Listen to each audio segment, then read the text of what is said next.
Hello, my name is Ola, and I'm going to be reacting to Hudson Hawk on the NES by Angry Video Game Nerd. I've actually seen this movie a while back. It stars Bruce Willis. He's a singing thief, I think. Yeah. And yeah, who knew Bruce Willis can sing? I sure as hell didn't know that. Anyway, yeah, I didn't know there was a game till I saw this video pop up. I was like, what? Yeah, but let's check it out. Maybe it's good. Maybe it's bad. More than likely, I hope it's bad. But yeah, let's check it out. See what the nerd thinks about it. If you want to like, comment, subscribe my channel, you can. If you don't want to, that's fine too. Here we go.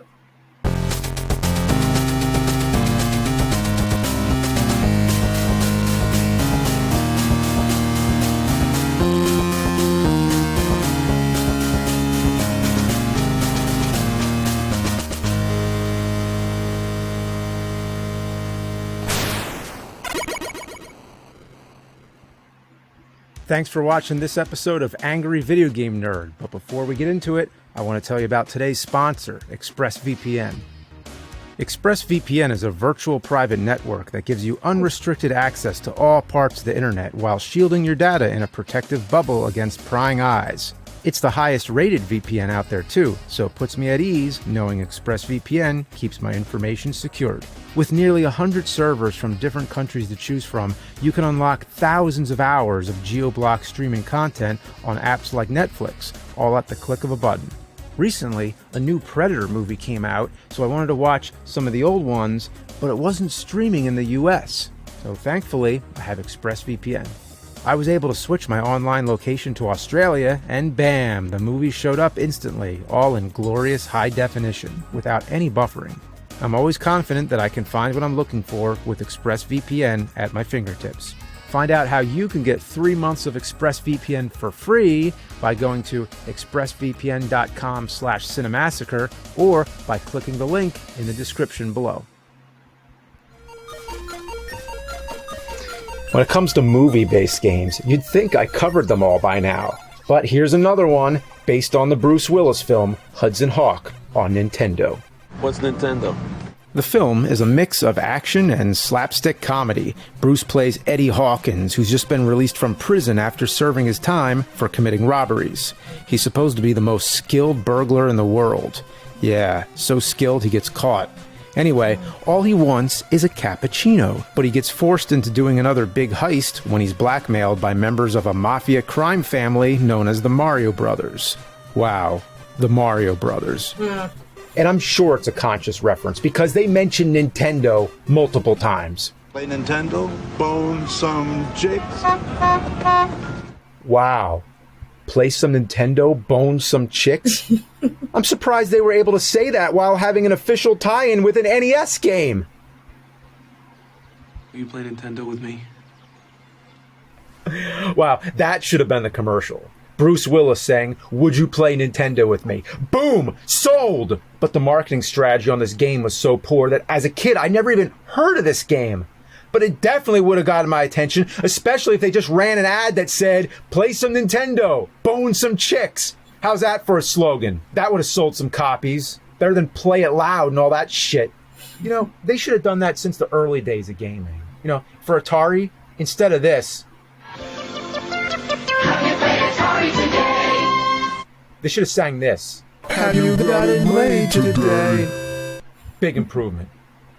Okay, I might have gotten off topic there. So in the film, the bad guys force Bruce to steal the works of Leonardo da Vinci, not because they want them, but because they contain secrets. It's like the Da Vinci Code, but shitty.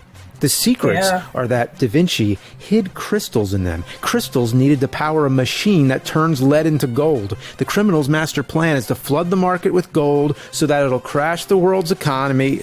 Do you even care at this point? All you need to know is it's a movie. It has Bruce Willis. He's screaming his head off. He's doing that stupid laugh he does.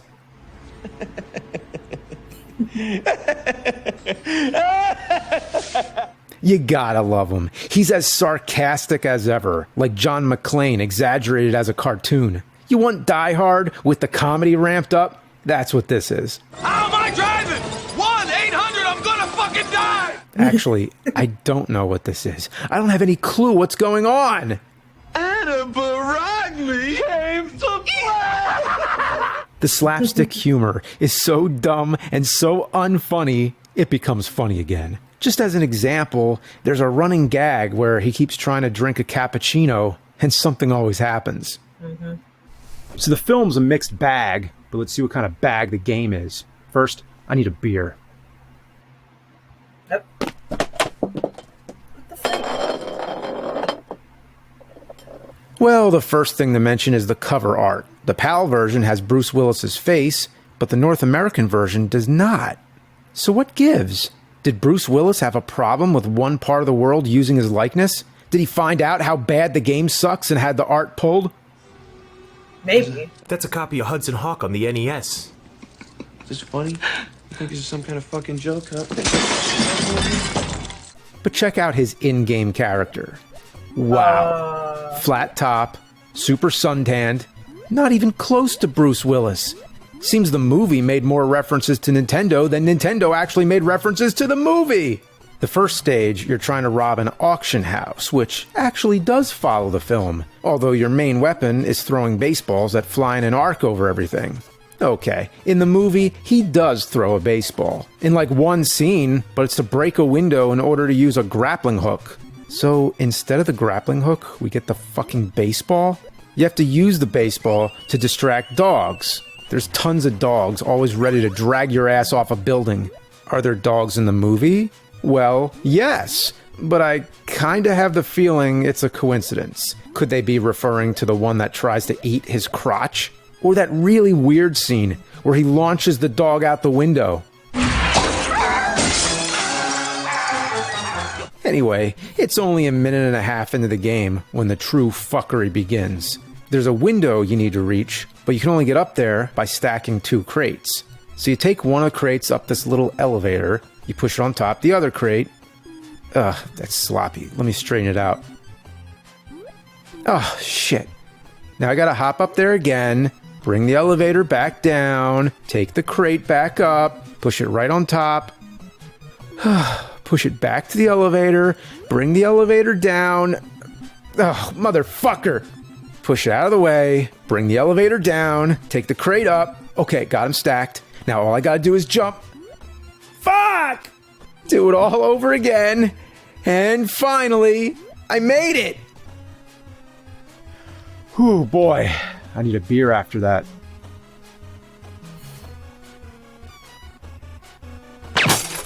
What the? Next, you're in a hallway guarded by what looks like security cameras, except they shoot lasers. Jeez, that's some intense level of security. Not only are the trespassers caught on video, but they're immediately incinerated. Wonder if your home security package offers that. Fry people to a fucking crisp. This level's so unforgiving that if you fall down a hole, it sends you back to the beginning. You know how much I love that shit? You certainly do. The game's so bad, they give you an option to quit. Oh, and anytime you want to see your health status, which are Zelda hearts, you have to pause the game. What the shit? That would be like driving a car, and anytime you want to see how much gas you have to pull over and turn off the engine. Another crate. Just gonna push it over here. Whoa, did you see what happened? The crate just said, no. It doesn't even feel like playing a game. It feels like you're just pushing buttons and hoping something happens. You have to trick it into being functional. The next section sends you down a bunch of slides. This is where the torture really begins. You're sliding down, down into hell. You're going through a maze of ductwork, avoiding steam and electrical charges. Just try not to die. Just try. On top of the death traps, you have to navigate in a certain order, flipping switches to turn off fans that block your way. Not to mention, it was released by Sony ImageSoft, the publishers of Dragon's Lair on NES. So it makes perfect sense that everything should be weird and cryptic. I mean, look at this part here. You have to make it all the way around a loop just to get up here so you can hit a switch. But you have to hit that switch on your way down, or else you need to do the loop all over again. Plus, it's timed, so you have to run past the fan real fast. But if you run real fast, you get killed by the steam. Fuck! Just 2 more minutes. I was so close. Fuck!